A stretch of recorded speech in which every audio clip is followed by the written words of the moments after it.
maybe just directly build on it. The word Netflix came out of your mouth a couple of times there, and I think particularly timely over the past couple of weeks with the Warner Brothers Discovery acquisition or not acquisition, potential acquisition.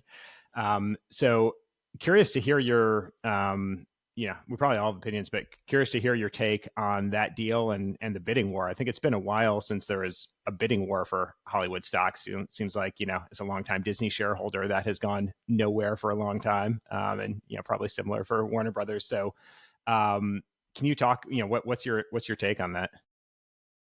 Yeah, I mean, it's an interesting mood right now in Hollywood.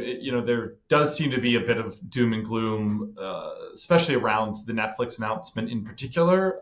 I have to say, and obviously we have a first look deal at Netflix, so we're biased here to some extent. Like, I'm not sure I see all the downsides that everyone else is seeing. I think the larger downside that I do think everyone is generally just disappointed about is consolidation, but it sort of feels like that's happening across the board in every industry. So we can sort of be sad that consolidation exists and is sort of subsuming businesses across the board, or we can just sort of acknowledge that the moment the company was purchased in 2022 by David Zaslav, like the intention was clear. He sort of made it known to a lot of people close to him that the point was to sort of strip it down a bit, get rid of some of the debt, and sell the company. And the reality is, all these studios used to be owned by companies in other businesses. Bell Western owned Paramount in the 70s. Seagram's bought Universal in the 90s. Even Time Warner and AT&T, are adjacent businesses. We don't really have those buyers anymore. Like the people who want to own